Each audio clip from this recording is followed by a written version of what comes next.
Are you disappointed with your 9 to 5, your comfortable home and clean running water? Well, search no more, because with us, you'll get to experience life on a tropical island with the shits. We're Kuba and Lydia, this is Homers Abroad, and you're watching our honest reflections on the Gili Islands, Part 2. Last week we took you on a journey across Gili T and Gili Meno, where among showcasing the beauty, we called out some of the serious issues these islands are facing. This week, despite a slight comedic undertone, we continue on to Gili Air, which despite some truly magical moments, still faces challenges of its own. We will also reflect on the Gilis as a whole, and offer some insights into what is being done to combat these challenges. With that long intro wrapped up, we take you back to just a few hours later from where the last video ended. Warning, I'm not a pretty sight. We said we would document everything, and so we are. And I have not heat stroke, but a pretty intense sunburn. I was shivering for the past hour, and I think I got Bali belly finally, all at the same time. Lydia is my nurse, and she's keeping me alive. Thank you, Lydia. Hi. Hi. We've survived the night. Biggest headache now. And like every muscle is so sore. Thank fuck for our electrolytes. Somehow we mustered the will to get up and make a move on to Gili Air. This is a slight struggle today.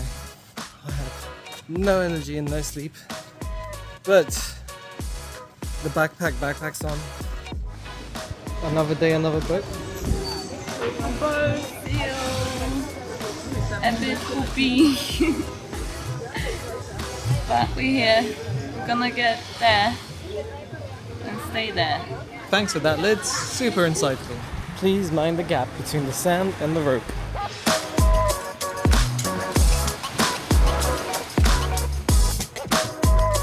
Honestly, Abbey Marin is the stuff, guys. Somehow we made it through the boat ride without too much unpleasantness. Whew, we made it to Gili Air. If you're around these ends, try to get the public boats. They are annoyingly sparse. Everyone will tell you a different time when they actually leave. So I think you want to actually go to the port, find out when there's someone working there, when they actually leave, because that's the only source of truth. The crossing itself is pretty chill. It is a calm day, so the waves aren't too choppy or anything. There was a few moments where it was a bit shaky, but it was generally fine. And here is Lids coming from L'État. Do you ever get a burst of inexplicable energy despite feeling awful because you need to get stuff done? Despite being basic on amenities, Veranda offered everything we needed to ride out the Bali belly. Though communal restrooms were numerous, the pool offered solid cooling power, and although our tiny cabin was like a sauna, this brugga was the perfect place to wallow in our misery. Once that desperate burst of energy faded, the rest of the day looked like this. We have spent the entire day laying here, sleeping, napping, trying to edit, pooping. Stop pooping. Feel like absolute garbage, but we're getting there. Lydia's here. Hey, Lids. I'm feeling so weak. Yeah, say something to the cat, man. All we can do right now is just lay down. Just need to be horizontal. To be fair, Lydia was an absolute trooper, and she went to the shop and went to the ATM and got us a Coke. Thank you, baby. You're welcome, Holmes.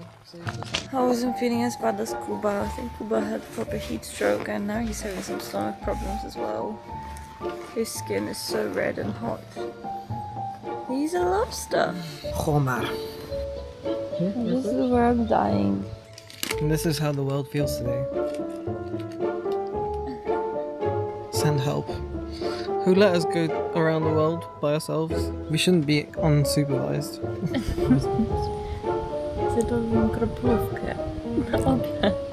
This was hands down the most horrible we felt in years. The only solace was our new buddy Batman. I'm Batman. Who seemed to take a liking to us. Or perhaps it was just pity. Either way, he kept up our spirits for days to come. One of the great things about these islands is that there is a complete lack of combustion vehicles. Everything runs on electricity or the power of your own 2 feet. The absence of motor noise results in a peaceful ambiance. Unless you're in Rave Town, that is. Looking at you, Gili. The only real and significant noise comes from mosques, which get very loud 5 times a day. But to be honest, you get used to them, and it's beautiful how the community comes together in prayer.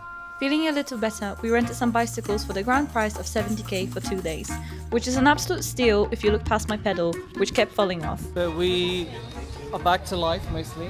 Yesterday was a struggle, but we got some editing done, which is good. We were really struggling to find time for it. And we posted the first reel on Instagram, which is fun. She made the first reel. Heat in here feels a lot different. Like, we're constantly dripping sweat. We set off to circle the island, but would soon learn that both Bali belly and sand can be deceptive. I don't like sand. Ahmad, nie mam dzwonka. Nie. Nie, mam połowę dzwonka, który nie działa. Yeah, next, Lombok. Another one of these. So the thing is, half of the island's ring road is literally just sand. And if you've ever tried pushing bikes through sand, you know how much of a workout that is. Especially with food poisoning and in 35-degree heat. Kuba's shirt says it all. You would have known we've had a rough day yesterday. And we took the bikes out for today. And I think it's a little more than we could handle. Sorry, nie ma hamulców. We've been on the bikes for maybe like an hour now. Kuba nearly passed out a minute ago. I'm just gonna have a chill day today again. Home sweet home. Any guesses what happened next? Yep, we were back to survival mode under our favorite brewgun. Well, I was anyway. Liz is definitely the more robust out of the two of us. I nearly just passed out, but I'm okay. One funny thing did happen though. Kuba realized the gem had fallen off his ring.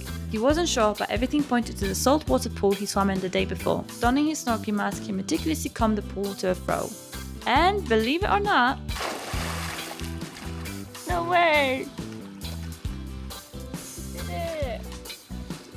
I was starting to lose hope because the drains, there was like 2 drains where this would have easily fallen through. We need to find some good glue now.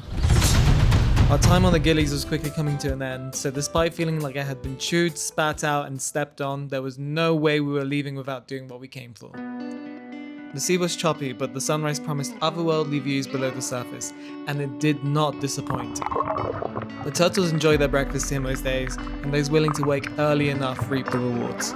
From around 9 AM, the crowd starts to gather and the turtles move on to a secret quiet spot of their own. This was one of the most soul-nourishing sights in my life. The stillness of floating alongside these creatures in complete silence cannot be portrayed through words. This is why we thought it was important to shed some light on the turtle sanctuaries on the Gilis. With the promise of seeing hatchlings before they're released, there's no surprise these places attract so many tourists. Many reports indicate that animals are kept for prolonged periods of time in poor conditions for the sake of tourism. We decided against visiting these places as to not support them, which is why you're seeing this lovely clip of a free-roaming turtle instead. With this in mind, we wanted to share some final thoughts on the Gilis and offer some advice to fellow travellers. It is important to note that we are by no means a source of authority on this subject or the islands, just mere travellers who believe we can all do a little bit better. If you have any insights of your own or want to challenge anything we said, please do so respectfully in the comments. With that in mind, here's our 5 key takeaways from the Gilis. We mentioned the issue of waste management in the previous episode, so go check that out if you haven't already. We're happy to say that there are local initiatives such as the Gili Eco Trust, whose goal it is to reach zero waste status and promote ecotourism on Gili. Also in Gili Air, for example, there are community-led initiatives where they take glass bottles and turn them into bricks. However, as with all these things, it really takes a community effort, it takes a group effort. So our best advice would be just be very mindful of how much you consume, and if you can, do try to take your rubbish back with you to the main islands such as Lombok or Bali. And you know, we're backpackers ourselves, so we know it's quite a lot to carry as it is, but honestly, even a small bag of rubbish makes a big difference. And of course, there are things like filter bottles, but that really depends on where you are. For example, on the Gilis, most of the water is salty, so that bottle will unfortunately not be very useful. This one may be a bit hypocritical, seeing that we've just visited, but we honestly believe that crowd control measures would be a huge help. Many sites around the world limit the number of people on a daily or weekly basis, and I think these islands could definitely benefit from this kind of approach. I never thought I'd say this, but some police presence would actually be good. From a selfish point of view, it was quite thrilling to be on a lawless, almost pirate-like island such as Gili. But from a human point of view, I really don't imagine conservative Muslim locals would be condoning, mainlanders coming to their islands to sell drugs, and then Western college-age kids basically getting shit-faced and, the kind of mess that comes with it. And yes, you could argue that, in a sense, this brings wealth to the islands, but surely there are more sustainable and thoughtful ways of doing this. We really hope we're not baselessly throwing shade on some of these places. There have been reports from sites all over the world, including at Komodo Island, of mistreating animals. We've actually visited the Komodo Islands, and having done our own research and been to the islands, we've seen no evidence of mistreating of the animals. However, our advice to you is to be a savvy traveler. Make sure you do your own research, and whenever you can, support places that prioritize animal welfare over profits. Fucking sand. Who put it there? It's coarse and rough and irritating, and it gets everywhere. The Gilis are a special place, and unfortunately they've been plagued by over-tourism and the challenges that come with it. In all honesty, we probably wouldn't go back there due to the direction the islands are headed.